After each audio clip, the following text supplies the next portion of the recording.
ముఖ్యమంత్రిగా ఈరోజు పాలమూరు నియోజకవర్గం ఉమ్మడి పాలమూరు నియోజకవర్గం పెండింగ్ పనులపై సమావేశాన్ని నిర్వహించడం జరిగింది. ఎక్కడ కూర్చోండి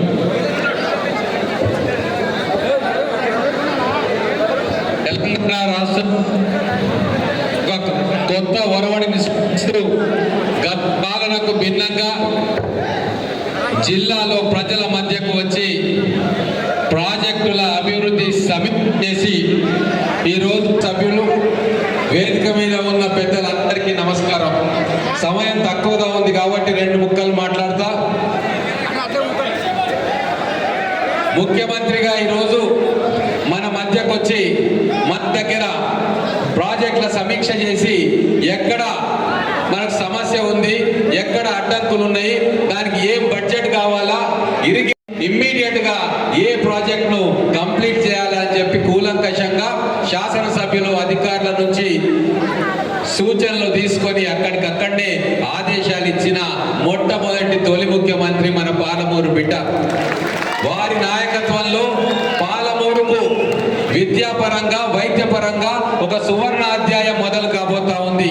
మనం ప్రజలందరూ పెట్టుకున్న ఆశలను నిజం చేస్తూ ఈరోజు ఒక్కొక్క ప్రాజెక్టును ముందుకు తీసుకుపోతున్న ఘనత మన బుద్ధు బిడ్డ రేవంత్ రెడ్డి గారికి దక్కుతుంది. కాబట్టి వారు కలకాలం మన రాష్ట్రానికి ముఖ్యమంత్రిగా ఉంటూ మన పాలమూరు ఉమ్మడి పాలమూరు జిల్లాను సస్యశ్యామలం చేసి 100ల పరిశ్రమలు ఇక్కడికి తెచ్చి లక్షలాది మంది యువకులకు ఉపాధినిచ్చి పాలమూరు స్వర్ణయుగం ఎట్లుంటుందో వారు చూపిస్తారని చెప్పి ఆశిస్తూ చూపిస్తారన్న నమ్మకంతో ఆ భగవంతుని ఆశీర్వాదం వారి మీద ఉండాలని కోరుకుంటూ సెలవు తీసుకుంటాం.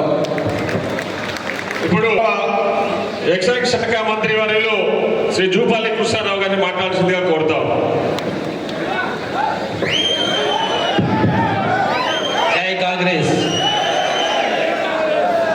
ఈనాటి ముఖ్య అతిథి మన అందరి అభిమాన నాయకుడు పాలమూరు ముద్దుబిడ్డ గౌరవ ముఖ్యమంత్రి రేవంత్ రెడ్డి గారు, గౌరవ పార్లమెంట్ సభ్యులు అల్లురెడ్డి గారు, సిడబ్ల్యూసి మెంబర్ శ్రీ వంశీచంద్ర రెడ్డి గారు, వేదికటువంటి ఎమ్మెల్సీలకు ఎమ్మెల్యేలకు అట్లాగే ఇతర ప్రజాప్రతినిధులందరికీ, ఇచ్చేటువంటి జిల్లా నలుమూల నుంచి వచ్చినటువంటి నాయకులు కార్యకర్తలందరికీ, మీడియా మిత్రులందరికీ ఈ శుభ సందర్భంలో మీ అందరికీ హృదయపూర్వక నమస్కారాలు చేసుకుంటా ఉన్నాం.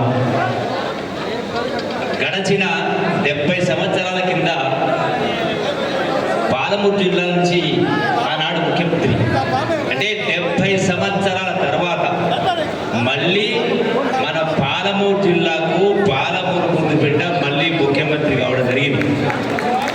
ఇది అందరూ కూడా పాలమూరు జిల్లా ప్రజల అదృష్టం. ఒకనాడు పాలమూరు జిల్లా అంటే ఆకలి జిల్లా, వలసల జిల్లా. కానీ ఈనాడు మన గౌరవ ముఖ్యమంత్రి గారు ఖచ్చితంగా పాలమూరు జిల్లా యావత్ ఆనాటి సమైక్య రాష్ట్రంలో ఉన్నటువంటి జిల్లాల కంటే కూడా వాటిని తలదన్నే విధంగా అత్యున్నత స్థాయికి తీసుకెళ్తారనేటువంటి ఒక నమ్మకం ఉంది, వారికి ఆలోచన ఉంది. ఎందుకంటే నాకు జ్ఞాపకం వస్తూ ఉంది, గౌరవ ముఖ్యమంత్రి గారు ఆనాడు జడిపి చైర్మన్ ఒక అతను కొబ్బరికాయ కొట్టాడంటే నేను ముఖ్యమంత్రి అయిన తర్వాత కొబ్బరికాయ కొడతానని మాట్లాడడం జరిగింది.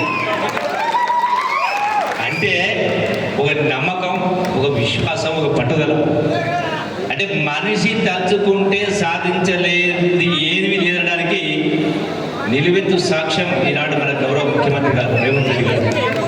ఈనాడు విద్య వైద్యం పైన సమీక్ష చేయడం జరిగింది. గత ప్రభుత్వాలు ఎన్నో మాటలు మాట్లాడినాయి. పాలమూరు రంగారెడ్డి ప్రాజెక్టును జాతికి అంకితం చేసిన చెప్పి అన్నాడు కేసీఆర్ గారు అన్నాడు. వాస్తవంగా ఒక్క ఎకరానికి కాదుగా ఇప్పటికీ కూడా అడ్మినిస్ట్రేటివ్ శాంక్షన్ లేదు మెయిన్ కెనాల్స్ గారి వాళ్ళ కానీ. ఈనాడు ఈ పాలమూరు రంగారెడ్డి జిల్లా ప్రాజెక్ట్ అయినా కలవకుర్తి లిఫ్ట్ ఇరిగేషన్ ప్రాజెక్టు సుమారుగా 19 సంవత్సరాలైంది. ఈనాటి కూడా దాంట్లో రూపొందించిన ప్రకారం మొత్తంగా ఆయకట్టుకు నీళ్లు రావడం లేదు. అది నెట్టెప్పాడు తీసుకున్నా, కోయిసారు తీసుకున్నా, భీమా తీసుకున్నా అన్నీ కూడా అసంపూర్తిగా ఉన్నాయి 20 సంవత్సరాల తర్వాత కూడా. ఈనాడు రైతాంగం అదృష్టం, మన పాలమూరు జిల్లా అదృష్టం. ఇప్పుడే సమీక్షలు చెప్పడం జరిగింది. 2025 చివరి నాటికే మిగతా ప్రాజెక్టులన్నీ కూడా పూర్తయ్యే కార్యక్రమం. పాలమూరు కొంచెం సమయం పడుతుంది. అవన్నీ కూడా యుద్ధ ప్రాతిపదికన అవన్నీ కూడా పూర్తి చేయడానికి కంకణం కట్టుకొని ఆ దిశగా ఆదేశాలు ఇవ్వడం. మరి వారి ఆలోచన చాలా ఉన్నాయి. విద్యారంగంలో కూడా అందరికీ కూడా నాణ్యమైన విద్య అందించి ఉపాధి అవకాశాలు కల్పించే ఆలోచనతో ముఖ్యమంత్రి గారు ఉన్నారు. కాబట్టి మనందరం కూడా ఒకటే విశ్వాసం, ఎవ్వరం కూడా ఎక్కడ కూడా మనం నిరాశ నిస్పృహ లోను కావాల్సిన అవసరం లేదు. మనం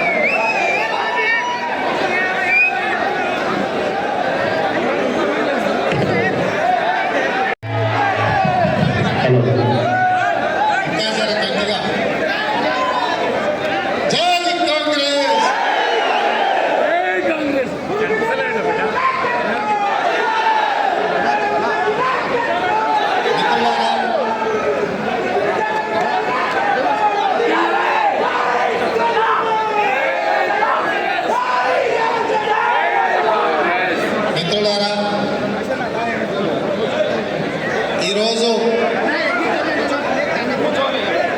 మన ఉమ్మడి మహబూబ్ నగర్ జిల్లా సాగునీటి ప్రాజెక్టులు, విద్యాశాఖ సమీక్ష, వైద్య ఆరోగ్య శాఖ సమీక్ష, వీటన్నిటినీ మన జిల్లాకు అందించడానికి ఈరోజు జిల్లా స్థాయిలో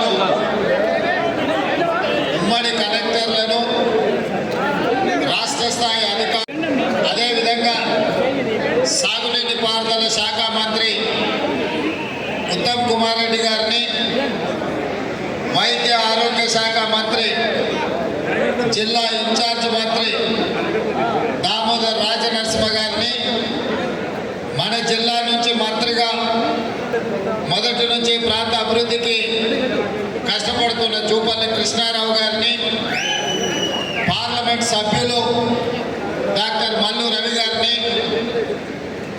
14 శాసనసభ నియోజకవర్గాల శాసనసభ్యులు అందరూ, అదేవిధంగా ముఖ్యమైన జిల్లా స్థాయి అధికారులందరూ కూడా ఈరోజు ఈ సమీక్ష సమావేశంలో పాల్గొని తెలంగాణ రాష్ట్రం ఏర్పడిన తర్వాత 10 సంవత్సరాలు ఒక నిర్లక్ష్యానికి, అభివృద్ధికి దూరంగా ఉన్న మన ఉమ్మడి పాలమూరు జిల్లా సమస్యల పరిష్కారం కోసం ఈరోజు సమీక్ష కార్యక్రమాన్ని తీసుకోవడం జరిగింది. మీకు అందరికీ తెలుసు, నేను కొత్తగా చెప్పాల్సిన అవసరం లేదు. మనమందరం కొట్లాడి, మీరందరూ కష్టపడి, మీ భుజాలు కాయలు కాసేలా కాంగ్రెస్ పార్టీ జెండాను మోసి 2023 డిసెంబర్లో జరిగిన శాసనసభ ఎన్నికల్లో కాంగ్రెస్ పార్టీని గెలిపించి 64 మంది ఎమ్మెల్యేలను ఎన్నుకోవడంతో ఈరోజు కాంగ్రెస్ పార్టీలకు వచ్చి ఇవాళ ఈ వెనుకబడిన మారుమూల ప్రాంతమైన పాలమూరు జిల్లా నుంచి మీ అన్నగా, మీ సోదరుడుగా, తెలంగాణ రాష్ట్ర 2వ ముఖ్యమంత్రిగా ఈరోజు బాధ్యత వహించి మీ ముందు నిలబడ్డ మిత్రులారా, ఇది ఎవరికి రాని ఒక గొప్ప అవకాశం నాకు ఉంది. ఈ జిల్లాలో చాలా మంది నాయకులు, మహామహులు ఒకనాడు మన జిల్లా నుంచి ప్రాతినిధ్యం వహించారు. మొట్టమొదటి హైదరాబాద్ రాష్ట్రానికి పూర్గుల రామకృష్ణారావు గారు ముఖ్యమంత్రి, తర్వాత పెద్దలు జైపాల్ రెడ్డి గారు కావచ్చు, మల్లికార్జున్ గారు కావచ్చు, మల్లు అనంతరామన్ గారు కావచ్చు, ఇలా చెప్పుకుంటూ వెళ్తే చాలా మంది నాయకులు ఈ జిల్లా నుంచి ప్రాతినిధ్యం వహించిన ఈ జిల్లాకు ముఖ్యమంత్రి అవకాశం రాలేదు. 2009లో మనము కష్టపడి గెలిపిస్తే పార్లమెంట్ సభ్యుడిగా ఎన్నికైన చంద్రశేఖరరావు తెలంగాణ రాష్ట్రం వచ్చిన తర్వాత మన ప్రాంతానికి అన్యాయం చేసి, మన ప్రాంతాన్ని ఎండబెట్టి, మన ప్రాంతాన్ని అభివృద్ధి కావడం దూరంలో పెట్టడం జరిగింది. అందుకే ఈరోజు ఈ జిల్లాలో అభివృద్ధి జరగాలి, పంటలు పండాలి, మన పిల్లలు చదువుకోవాలి, మన పేదలకు వైద్యం అందాలి, ఈ ప్రాంతంలో పరిశ్రమలు రావాలి అన్న ఆలోచనతోటి ఇవాళ ఈ సమీక్ష సమావేశాన్ని తీసుకొని దాదాపుగా 6 గంటలు అధికారులతో చర్చించి, మన శాసనసభ్యులు, మన పార్లమెంట్ సభ్యులు, మన ప్రాంతానికి సంబంధించిన ప్రజాప్రతినిధులు తీసుకొచ్చిన ప్రతిపాదనలను అధికారులకు ఆదేశాలు ఇచ్చి, భీమా కావచ్చు, నెట్టంపాడు కావచ్చు, కోయిల్చాగర్ కావచ్చు, ఆర్టీఎస్ కావచ్చు, తుమ్మిళ్ళ కావచ్చు, పాలమూరు రంగారెడ్డి ఎత్తిపోతల ప్రాజెక్టు కావచ్చు, నారాయణపేట కొడంగల్ లిఫ్ట్ ఇరిగేషన్ కావచ్చు, ఈ ప్రాజెక్టులను అన్నింటిని కూడా తొందరలోనే పూర్తి చేయాలి. అవసరమైన నిధులు ఎక్కడ ఆగకుండా ఇవ్వడం జరుగుతుంది. ఈ ప్రాంతం అభివృద్ధికి మనం పూర్తిగా పునాదులు వేసుకోవాలని చెప్పి నేను అధికారులకు ఆదేశాలు ఇచ్చిన. మా కార్యకర్తల సోదరులు ఈరోజు కొంత సార్ వస్తున్నాడు, ఎమ్మెల్యేలను కలుస్తున్నాడు, అధికారులతో మాట్లాడుతున్నాడు, మరి గెలిపించిన మాతోని మాట్లాడతలేడు, మమ్మల్ని కలుస్తలేడు అని మా కార్యకర్తలు అంటారు. నేను నాయకులకు నాయకుడిని కాదు, నేను అధికారులకు నాయకుడిని కాదు, నేను కార్యకర్తలలో ఒక కార్యకర్తను, మీ తోడుగా ఉండి మీలో ఒక్కడిగా ఉండడమే నాకు సంతోషం. అందుకే జిల్లా పార్టీ నాయకులకు నేను చెప్పిన సమీక్ష సమావేశం తర్వాత జిల్లాలో ఉండే ముఖ్యమైన కాంగ్రెస్ శ్రేణులను ఒక దగ్గర కూర్చోబెట్టండి, వాళ్ళతో ఒక 10 నిమిషాలు మాట్లాడి వీలైనంత మేరకు వాళ్ళని కలిస్తే నాకు సంతోషం వస్తుంది, నాకు బలం వస్తుంది.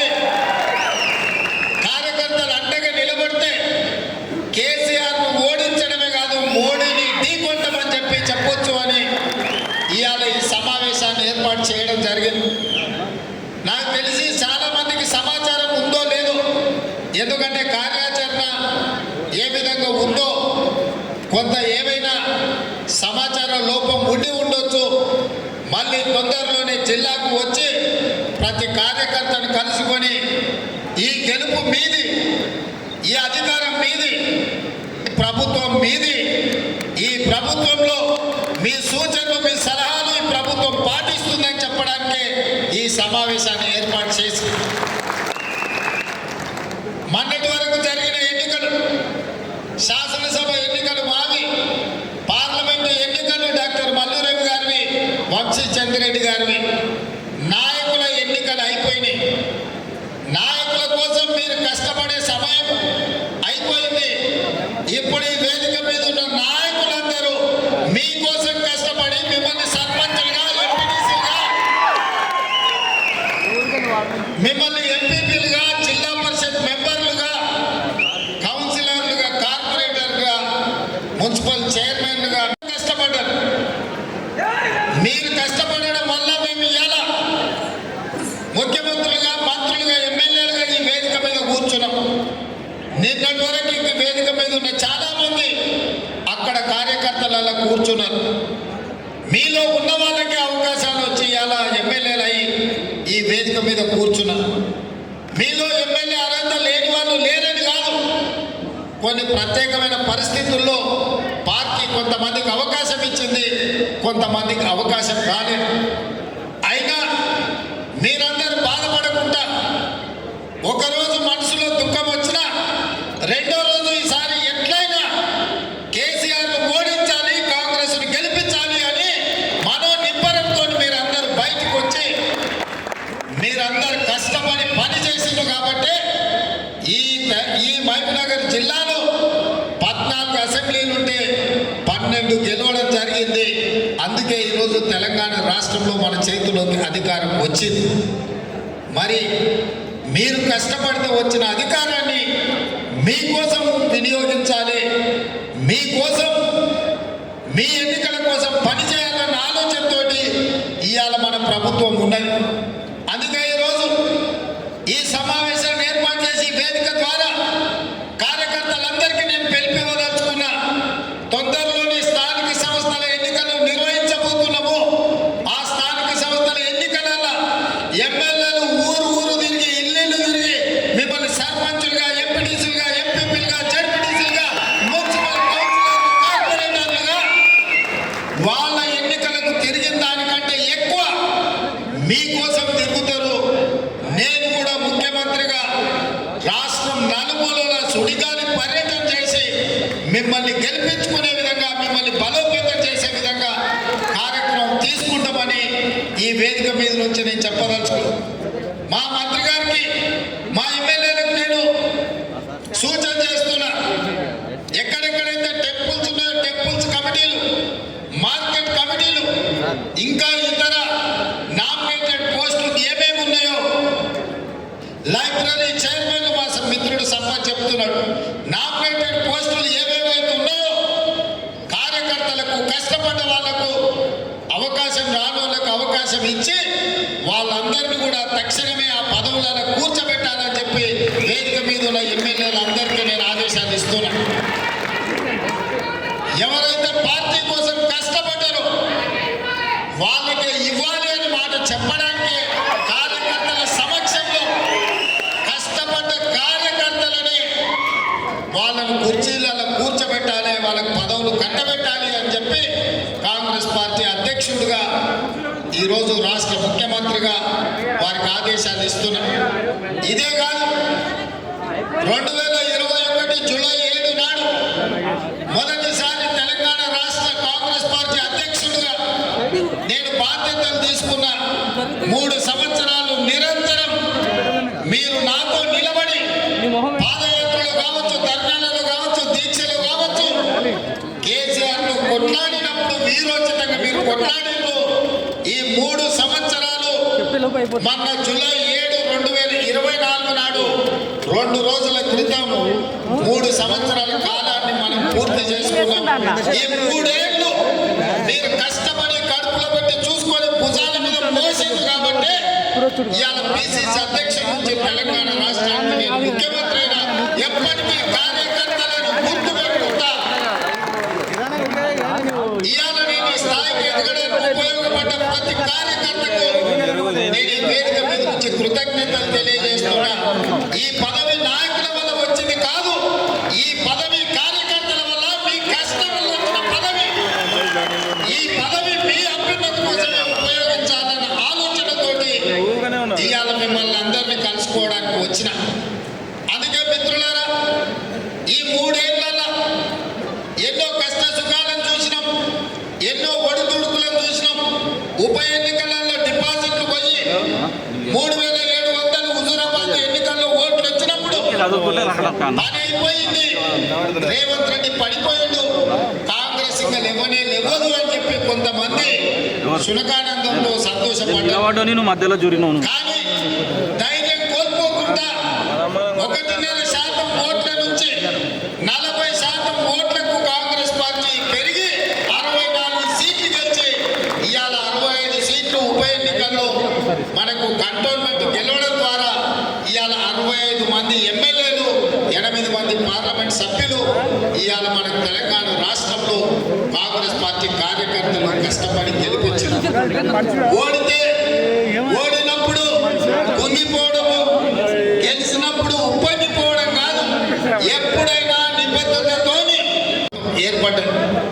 అందుకే మిత్రులారా, మీరందరినీ నిన్న మొన్న చూస్తున్నాం. కొంతమంది మాటలు బీఆర్ఎస్ వాళ్ళు అంటున్నారు, అయ్యో ఇంత అన్యాయం ఉంటుందా, మేమేం ఇంటలేదు ప్రభుత్వం అని. 10 ఏళ్ళు మా కార్యకర్తల్ని కొట్టి సంపి కేసులు పెట్టి జైళ్ళలో పెట్టినప్పుడు కేసీఆర్ ఎక్కడ పోయింది రాజనీతి, ఎక్కడ పోయింది ప్రజాస్వామ్యం? ఆనాడు మేము నీలాగా దొంగ దెబ్బ తీస్తలేం, నీలాగా అక్రమ కేసులు పెడతలేం, బాజాబ్తా ప్రజల చేత ఎన్నికై ఇక్కడికి వచ్చినాం. 6 నెలలనే అంత అయిపోయినట్టు కేసీఆర్ ఏదేదో మాట్లాడుతుండు. ముందుంది ముసళ్ళ పండుగ అని చెప్పి నేను ఈ చెప్పదలుచుకున్నాను. ఇవాళ ఆ ఎమ్మెల్యే పోయిందను, ఈ ఎమ్మెల్సీ మారిందను కేసీఆర్ సన్నాయి నొక్కుతున్నాడు. మరి ఇన్నాళ్ళు ఎక్కడ పోయినావు నాయన? మా ఎమ్మెల్యేలను గుంజుకున్నప్పుడు మా కార్యకర్తలు కష్టపడి గెలిపించి అసెంబ్లీకి పంపిస్తే అక్కడి నుంచి అక్కడనే గద్దలాక దండకపోయినప్పుడు ఈ దుఃఖం కనిపించలేదా? ఇవాళ ఎందుకు వచ్చింది? ఎన్నికైన నెల తిరగక ముందే ఈ ప్రభుత్వాన్ని పడగొట్టాం, ఈ ప్రభుత్వం పడిపోద్ది అని చెప్పి బీజేపీ వాళ్ళు, బీఆర్ఎస్ వాళ్ళు ఒక్కటై కుమ్ముక్కై మన ప్రభుత్వాన్ని పడగొట్టాలని చూసిరు. ఈ ప్రభుత్వం ఉండనే ఉండదు, 3 నెలలు కూడా ఉండనియమని చెప్పి బీజేపీ వాళ్ళు, బీఆర్ఎస్ వాళ్ళు మాట్లాడలేదా? ఇవాళ అక్కడి నుంచి ఈ భూమి మీద బీఆర్ఎస్ ఉండదు, పాతాలకు పోయిందనే పరిస్థితి వచ్చింది. కాంగ్రెస్ పార్టీ కార్యకర్తలతో పెట్టుకుంటే నీ పార్టీకి పుట్టగతులు ఉండవని నేను ఆయనలో చెప్పిన. మా కార్యకర్తలు ఉసురు తగిలింది కేసీఆర్, నీకు వాళ్ళ ఉసురు తగిలి దుమ్ము కొట్టుకపోతావు, నీకు ఇంకా రాజకీయంగా మనుగడ లేదు. ఇప్పటికైనా నువ్వు అర్థం చేసుకొని ఈ తెలంగాణ రాష్ట్రాన్ని సోనియా గాంధీ గారు ఇచ్చిండ్రు, ఈ తెలంగాణ రాష్ట్రాన్ని అభివృద్ధి పదం వైపు నడిపించాలని మేమందరం కష్టపడుతున్నాం.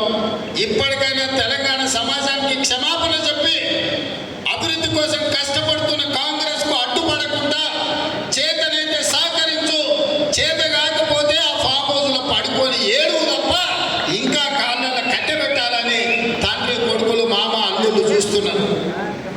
పాతకాలం లాగా లేరు మా కార్యకర్తలు. ఎవడైనా ఈ ప్రభుత్వానికి కాళ్ళ కట్టెబెట్టాలని చూస్తే ఈపులు విమానమూతం అవుతాయని చెప్పి నేను ఈ సందర్భంగా చెప్పదలుచు. మోడీ చుట్టూతా పిల్లి తిరిగినట్టు తిరుగుతున్నారు, ఏదో ఒకటి చెయ్యి మమ్మల్ని ఎట్లన్నా కాపాడు అని. కాంగ్రెస్ పార్టీ కార్యకర్తల్ని సతాయించినోడు ఎవడైనా లెక్క చెప్పాల్సిందే. ఇవాళ వంతు కేసీఆర్ వచ్చింది అని చెప్పి నేను సందర్భంగా తెలియజేస్తున్నాను. అందుకే మిత్రులారా, ఇవాళ ఈ వేదిక మీద నుంచి తెలంగాణ రాష్ట్రంలో ఉన్న నిరుద్యోగ యువకులకు నేను ఒక మాట చెప్పదలుచుకున్నాను. 10 ఏళ్ళు ఆనాడు తెలంగాణ ఉద్యమంలో తెలంగాణ రాష్ట్రం కోసం కొట్లాడి, 10 ఏళ్ళు తెలంగాణ రాష్ట్రం వచ్చినాక మీ ఉద్యోగాల కోసం, ఉపాధి కోసం కొట్లాడి,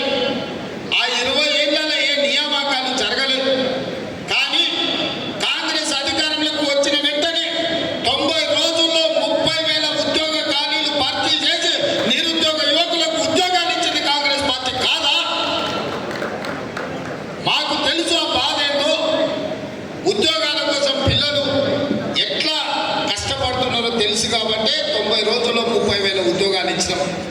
ఇదే కాకుండా ప్రభుత్వ ఉద్యోగస్తులకు ఎప్పుడు జీతం వస్తుందో తెలియని పరిస్థితి నుంచి ప్రతి నెల మొదటి తారీఖు నాడు ఇవాళ ప్రభుత్వ ఉద్యోగస్తులకు జీతభత్యాలు ఇచ్చే పరిస్థితి కాంగ్రెస్ పార్టీ తీసుకొచ్చింది. ఇదే కాదు, డిఎస్సి నోటిఫికేషన్ గ్రామాలలో, తండాలలో, గూడాలలో పేదల పిల్లలు చదువుకోవాలి, టీచర్ల నియామకాలు చేపట్టాలి అని డిఎస్సి నోటిఫికేషన్ ఇచ్చి 11,500 ఉద్యోగ ఖాళీలు భర్తీ చేయడానికి ఇవాళ పరీక్షలు పెడితే ప్రతి తలమాసినోడు వచ్చి డిఎస్సి పరీక్షలు పోస్ట్ పోన్ చేయమంటారు. నేను అడగదలుచుకున్న ఈ వేదిక మీద నుంచి 10 ఏళ్ళ డిఎస్సి నోటిఫికేషన్ ఇయ్యనందుకే కదా పిల్లలు కొట్లాడింది పరీక్షలు పెట్టమన్నది. 2022లో నోటిఫికేషన్ ఇస్తే ఇప్పటి వరకు పరీక్షలు జరగలేదు, పెట్టమనే కదా అన్నది. మనం క్యాలెండర్ డేట్ ప్రకారం ఇవాళ డిఎస్సి నోటిఫికేషన్ ఇచ్చి పరీక్షలు పెడుతుంటే కొంతమంది టీఆర్ఎస్ సన్నాసులు పరీక్షలు రాని వాళ్ళను, చదువు రాని వాళ్ళను ఇవాళ ప్రభుత్వం పరీక్షలు వేయాలంటూ, గ్రూప్ 1 పరీక్షలు వాయిదాలు వేయాలంటూ 2022లో ఆనాడు 1:50 లాగా నోటిఫికేషన్ ఇచ్చి పరీక్షలు పెట్టాలనుకున్నాం. పెట్టిన పరీక్షల ప్రశ్న పత్రాలు జిరాక్స్ సెంటర్లలో ఎక్కడ పడితే అక్కడ చౌరస్తాలలో పల్లి పటానీలు అమ్మినట్టు అమ్మితే పరీక్షలు రద్దయిపోయినాయి. మనం వచ్చిన వెంబడే గ్రూప్ 1కు నోటిఫికేషన్ ఇచ్చి ప్రిలిమినరీ ఎగ్జామ్స్ మొత్తం నిర్వహించి సరైన సమయంలో 4 లక్షల మంది విద్యార్థులు పరీక్షలకు అప్లికేషన్లు పెట్టి 3 లక్షల మంది పరీక్షలు రాసి నిన్నగాక మొన్న 31,000 మందిని ఈ పరీక్షలకు పాస్ చేసి గ్రూప్ 1లో ప్రిలిమినరీ రిజల్ట్స్ ఇచ్చినాం. ఇప్పుడు మెయిన్ ఎగ్జామ్స్ మనం పెట్టాలంటే 1:50 కాదు, 1:100 విలువ అన్నట్టు.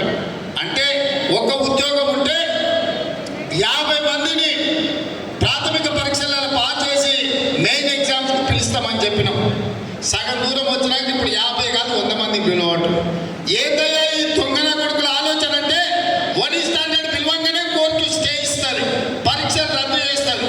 నువ్వు నోటిఫికేషన్లో 1:50 ఇచ్చి పరీక్షలు అయిపోయినాక 1:100 ఎట్లా పిలుస్తావు? ఒక ఉద్యోగానికి 50 బదులు ఒక ఉద్యోగానికి 100 మందిని ఎట్లా పిలుస్తావు? అది తప్పు అని కోర్టు పరీక్షల్ని రద్దు చేస్తుంది.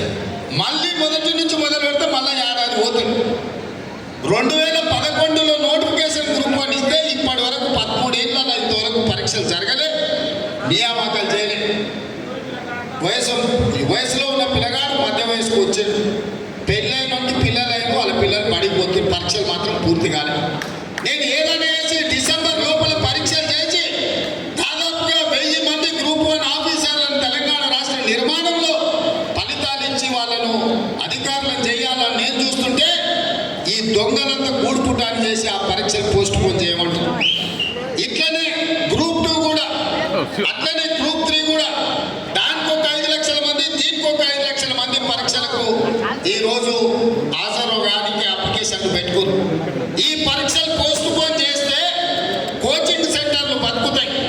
ఒక్క నెల ఏదైనా పరీక్షలు గ్రూప్ 1 గ్రూప్ 2 పోస్ట్ పోన్ చేస్తే ఒక్కొక్క కోచింగ్ సెంటర్ 100 కోట్ల రూపాయల ఫీజులు వస్తాయి. ఇవాళ కోచింగ్ సెంటర్ల మాఫియా కొంతమంది కిరాయి మనుషులను పెట్టి ఆ కిరాయి మనుషులతో రోడ్ల మీద ధర్నా చేసి పరీక్షలు పోస్ట్ పోన్ చేయమని అడుగుతున్నారు. ఇవాళ మాకు ప్రభుత్వానికి పోయేదేముంది? ఒకవేళ పరీక్షలు పోస్ట్ పోన్ చేస్తే విద్యార్థులకు నష్టం. కోచింగ్ సెంటర్లు 100 కోట్ల రూపాయలు కొనగొట్టడానికి కోచింగ్ సెంటర్లో ఇవాళ పరీక్షల్ని వాయిదా ఏమైనా అడుగుతున్నారు. గ్రామాన మీరు చెప్పండి, 10 ఏళ్ళు పరీక్షలు పెట్టలే, ప్రభుత్వ ఉద్యోగాలు ఇవ్వలే. కాంగ్రెస్ వచ్చిన ఎంబడే 30,000 ఉద్యోగాలు ఇచ్చింది, డిఎస్సి నోటిఫికేషన్ ఇచ్చింది, గ్రూప్ 1 నోటిఫికేషన్ ఇచ్చింది, గ్రూప్ 2 నోటిఫికేషన్ ఇచ్చింది, గ్రూప్ 3 నోటిఫికేషన్ ఇచ్చింది. రాబోయే డిసెంబర్ 9 తారీఖు లోపల ఈ పరీక్షల ఫలితాలన్నీ ఇచ్చి వేలాది మంది నిరుద్యోగ యువకులకు ఉద్యోగ అవకాశాలు ఇవ్వాలని మా ప్రభుత్వం ప్రయత్నం చేస్తుంటే పరీక్షలు వాయిదా ఏమంటుంది? అన్ని పరీక్షలు 2022లో నోటిఫికేషన్ ఇచ్చినవే. ఆ సన్నాసి పరీక్షలు పెట్టలేదు. ఈ 2 ఏళ్ళు పిల్లలు చదువుతూనే ఉన్నారు, కోచింగ్ సెంటర్ల చుట్టూ తిరుగుతూనే ఉన్నారు. ఇప్పుడు కొత్తగా మళ్ళీ వాయిదా వేస్తే ఇవన్నీ కూడా కోచింగ్ సెంటర్లలో వాళ్ళ కోచింగ్ సెంటర్లు నడపనికి మా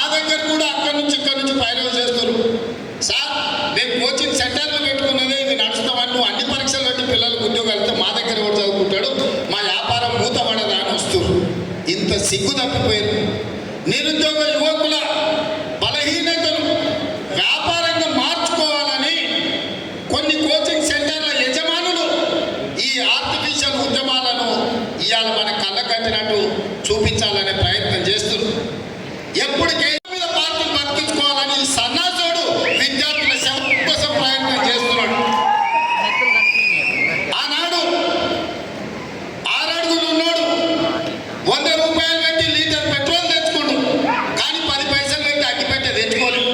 పెట్రోల్ డ్రామాతో హరీష్ రావు డ్రామా అంటే ఇది నిజం అనుకోని శ్రీకాంతాచార్య పేదోళ్ళ బిడ్డ పెట్రోల్ పోసుకొని తెలంగాణ ఉద్యమంలో ప్రాణ త్యాగం చేసింది. అక్కడి నుంచి ఈశాన్ రెడ్డి, వేణుగోపాల్ రెడ్డి, కానిస్టేబుల్ కృష్ణయ్య, యాదయ్య ఇట్లా వందలాది మంది పిల్లలు ప్రాణాన్ని తీసుకున్నారు. కానీ కేసీఆర్ కుటుంబంలో ఒక్కరన్నా చచ్చిపోయి నానే అన్నాడనా? మళ్ళీ ఇప్పుడు అదే మోతిలాలను ఒక లంబాడి బిడ్డను ఇవాళ రెచ్చగొట్టి దీక్ష కూర్చోబెట్టారు. ఇంకొక పక్క చర్చని ఒక దళితుని దీక్ష కూర్చోబెట్టారు. ఇవాళ ఇంకో కోచింగ్ సెంటర్ అని దీక్ష కూర్చున్నాడు. ఎందుకు మోతిలాల్ కూర్చోవాలి? ఎందుకు పక్క చర్చ? నేను సూటిగా సవాల్ విసురుతున్న హరీష్ రావుకు, కేటీఆర్ కు, సన్నాసులారా మీరు దీక్ష కూర్చోండి. మీరు సావలేని వాయిదాన్ని పడాలి. ధైర్యం ఉందా? రాండి ఉస్మానియా యూనివర్సిటీకి వచ్చి ఆర్ట్స్ కాలేజ్ ముందర బామార్దుల ఆమరణ నిరాహార దీక్ష కూర్చోండి. గ్రూప్ 1 పరీక్షలు, గ్రూప్ 2 పరీక్షలు, గ్రూప్ 3 పరీక్షలు, డిఎస్సి పరీక్షలు వాయిదానన్న లేకపోతే మీ ప్రాణాలన్న పోవాలంటే నినాదంతో మీరు ఆర్ట్స్ కాలేజ్ ముందర దీక్ష చేయండి.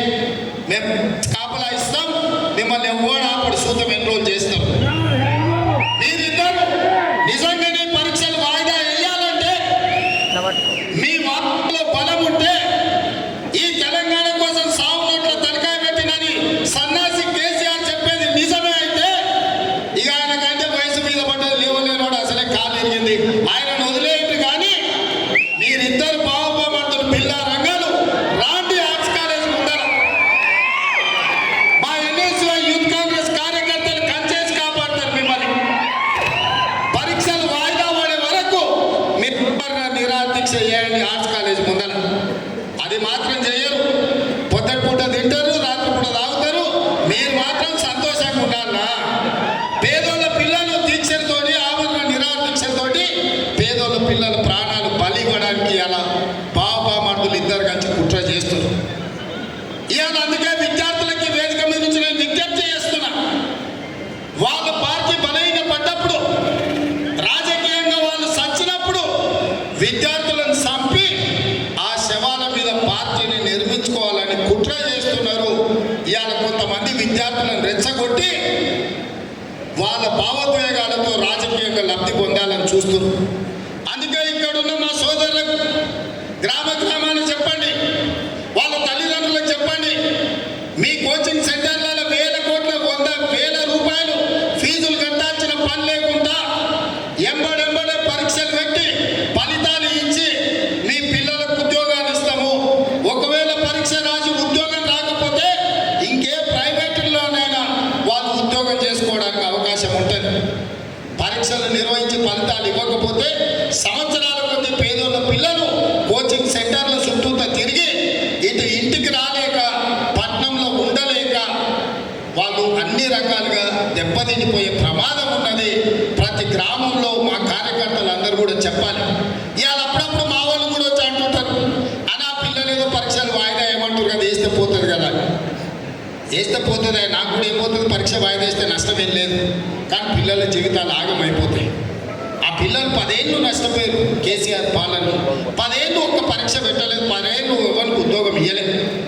ఇవాళ నేను అవన్నీ చూసి వచ్చినాను కాబట్టి పిల్లలకు సరైన సమయంలో పరీక్షలు పెట్టాలని అనుకుంటున్నాను. అవి వాయిదా వేయడానికి ఒక పక్కన టీఆర్ఎస్, కొంతమంది కోచింగ్ సెంటర్ల ఓనర్లు కుట్రలు చేస్తున్నారు. ఇవన్నీ కూడా ప్రజలకు వివరించాల్సిన బాధ్యత మీ అందరి మీద ఉన్నది. పరీక్షలు వాయిదా వేస్తే కాంగ్రెస్కి వచ్చే నష్టం మీ సోదరుడిగా నాకు పోయే కష్టమేం లేదు. కానీ లక్షలాది మంది నిరుద్యోగ యువకుల జీవితాలు ఆగమైతాయి. ఇవాళ వాళ్ళని రెచ్చగొట్టి రాజకీయ లబ్ధి పొందాలని ఇవాళ బీఆర్ఎస్ నాయకులు ప్రయత్నం చేస్తున్నారు. అందుకే ఇవాళ నిజంగానే కేసీఆర్ హరీష్ కు లేకపోతే కేటీఆర్ హరీష్ కు ఈ విద్యార్థుల బాధ వాళ్ళు నిజంగానే తీర్చాలనుకుంటే హరీష్ కేటీఆర్ ఇద్దరు ఆర్ట్స్ కాలేజ్ ముందర దీక్ష కూర్చోవాలి, ఆభరణ నిరాహార దీక్ష కూర్చోవాలి. ఈ పరీక్షలు వాయిదా పడే వరకు మంది పిల్లలు ఎవరు కూర్చోవద్దు. 10 ఏళ్ళు మంత్రులు అనుభవించిన మీరిద్దరు ఈరోజు ఎమ్మెల్యేలు మీరు వచ్చి కూర్చోండి. ఈ వాదనలో నిజం ఉంటే 2 ఎమ్మెల్యేలను తెలంగాణ ప్రభుత్వం వదులుకోదు కదా, కూర్చోండి 10-15 రోజులు. మీరు చెప్తున్న వాదన నిజమైతే 10-15 రోజులు దీక్ష కూర్చోండి ఆర్ట్స్ కాలేజ్ ముందర. ఇన్నేళ్ళు మీరు పదవులు అనుభవించారు కదా ఈ పేదోళ్ళ పిల్లల త్యాగాలతోటి. ఆ పేదల పిల్లల కోసం లక్షలాది మంది నిరుద్యోగ యువకులకు ఒకవేళ మా ప్రభుత్వంలో అన్యాయం జరుగుతుందని ఈ బావబామర్దులు పిల్లారంగాలు అనుకుంటే వీళ్ళెందుకు కూర్చోరు దీక్షకని నేను అడుగుతున్నాను. గ్రామాలలో మీరు నిలదీయండి, మన చెప్పండి. మనం కాదురా ప్రాణాలు ఇచ్చేది, ఇప్పుడు వాళ్ళని కూర్చోబెట్టుకుని పట్టుకొచ్చుని కూర్చోబెట్టుకుని కట్టేయమని చెప్పి ఆర్ట్స్ కాలేజ్ ముందర. అప్పుడు తెలుస్తుంది. అందుకే మిత్రులారా, నా సూచన ఒక్కటే, ఈ ప్రభుత్వం వచ్చింది, ఈ ప్రభుత్వం ఆడబిడ్డలకు ఆర్టీసీ బస్సు ఉచితంగా ఇచ్చింది, ఈ ప్రభుత్వం 500 రూపాయలకే సిలిండర్ ఇచ్చింది, ఈ ప్రభుత్వం ఇందిరమ్మ ఇల్లు ఇచ్చింది, ఈ ప్రభుత్వం రాజీవ్ అమలు చేసి ఈరోజు 10 లక్షల రూపాయలు పేదోళ్లకు అందుబాటులోకి. ఈ ప్రభుత్వం 15 ఆగస్టు లోపల 2 లక్షల రూపాయల రైతు రుణమాఫీ చేస్తా అని చెప్పింది. చేసి తీర్థమని మా మంత్రివర్గం నిర్ణయం తీసుకున్నది. ఇన్ని మంచి పనులు చేసి ఈ ప్రభుత్వం 30,000 ఉద్యోగాలు ఇచ్చింది. ఇంకా గ్రూప్ 1, గ్రూప్ 2, గ్రూప్ 3 డిఎస్సి నోటిఫికేషన్లు ఇచ్చి పరీక్షలు పూర్తి చేసి ఈ సంవత్సరం ఆఖరి లోపల నిరుద్యోగ యువకులకు ఉద్యోగాలు ఇవ్వాలని కంకర కట్టుకొని బయలుదేరింది. ఇన్ని పనులు ఈ ప్రభుత్వం సంవత్సరం తిరిగే లోపల చేస్తే కేసీఆర్ కు బీఆర్ఎస్ కు పుట్టగతులు ఉండవని కుట్రలు చేస్తున్నారు. ఈ కుట్రలన్నిటిని కూడా గ్రామాన చెప్పాల్సిందిగా మిమ్మల్ని కోరుకుంటున్నాం. ఇక వచ్చేటివి మీ ఎన్నికలు, మా ఎన్నికలు అయిపోయినాయి. వేదిక మీద ఉన్న నాయకులందరికీ పదవులు ఏదో ఒకటి వచ్చినాయి. నిన్న 35 మంది కార్పొరేషన్ చైర్మన్లు ఇచ్చినాం. మీరు ఒక్కసారి పేర్లు చదువుని. ఒక్క పైరవికారు లేడు, ఒక్కడు ఎవడో ఎక్కడి నుంచో వచ్చిండని లేదు. ఎస్సీ, ఎస్టీ, బీసీ, మైనారిటీ సెల్లుల చైర్మన్లకు ఇచ్చినాం, జిల్లా పార్టీ అధ్యక్షులకు ఇచ్చినాం. మొన్న ఎమ్మెల్యే టికెట్ ఏదైనా అనుకోని పరిస్థితుల్లో రాకపోతే వాళ్ళందరికీ ఇచ్చినాం. ఇవాళ చైర్మన్లు 2 సంవత్సరాల కోసం వేసినాం. ఇవాళ పేపర్లలో పేర్లు రాశారు. ప్రతి కాంగ్రెస్ పార్టీ కోసం కష్టపడ్డ వాళ్ళకి ఇచ్చినాం. ఒక్క పైరవికారుని కూడా ఇవ్వలేదు. మొట్టమొదటిసారి కాంగ్రెస్ పార్టీ చరిత్రలో ఈనాడు రాహుల్ గాంధీ, సోనియా గాంధీ గారు, మల్లికార్జున ఖర్గే గారి నేతృత్వంలో నిజమైన కాంగ్రెస్ పార్టీ కార్యకర్తలకు న్యాయం జరిగింది. రేపు కూడా మీకు నామినేటెడ్ పదవులు కానీ, సర్పంచులు కానీ, ఎంపీటీసీలు కానీ, ఎంపీపీలు కానీ, జడ్పీటీసీలు కానీ, ఏ పదవైనా కష్టపడ్డ కాంగ్రెస్ పార్టీ కార్యకర్తలకు ఇప్పించే బాధ్యత నాది. మీకు అండగా నిలబడతా. మా ఎమ్మెల్యేలందరికీ కూడా నేను స్పష్టంగా చెప్తున్నా, ఎవరైతే పార్టీ కోసం కష్టపడ్డారో, పార్టీకు గెలవడం కోసం కొట్లాడినో వాళ్ళకి పదవులు ఇవ్వాలి. ఇవాళ కార్యకర్తలు అక్కడ ఉంటేనే మనం ఇక్కడ ఉంటాం. వాళ్ళే అక్కడ లేకపోతే మనకి వేదిక ఉండదు, కుర్చీ కూడా ఉండదు అని చెప్పి మా ఎమ్మెల్యేలందరికీ నేను చెప్పదలుచుకున్నాను. వాళ్ళు బలంగా ఉన్నప్పుడే, గ్రామాలలో వాళ్ళ గౌరవం ఉన్నప్పుడే మనం గ్రామానికి వెళ్తే మనకి ఇజ్జత్ ఉంటుంది. ఊర్లో మనోనికి ఇజ్జతే లేకపోతే ఊర్లో ఏడిపోతే మనం ఊర్లో కొంచెం సాయించడం కూడా దొరుకుతాడు. ఏదైనా ఊరికి వెళ్తే మనకు మంచినీళ్ళు ఇచ్చి ఛాయ్ ఇచ్చి ఇంత పువ్వ పెట్టేటోడు ఉండాలంటే మన కార్యకర్త బలంగా ఉండాలి. సంక్షేమ పథకాలు కూడా, మనం ఇచ్చే పథకాలు కూడా మన కార్యకర్తలను అడగండి. మన కోసం కష్టపడ్డ వాళ్ళు ఎవరున్నారో వాళ్ళకు ఇవ్వండి అని చెప్పి నేను ఎమ్మెల్యేలందరికీ సూచన చేస్తాను. ఎందుకంటే పార్టీ బలపడ్డప్పుడే, పార్టీ బలంగా ఉన్నప్పుడే మన ప్రభుత్వం బలంగా ఉంటుంది. సోనియా గాంధీ గారు, రాహుల్ గాంధీ గారు నాకు అదే మాట చెప్పారు. కార్యకర్తల్ని కాపాడే బాధ్యత నీది.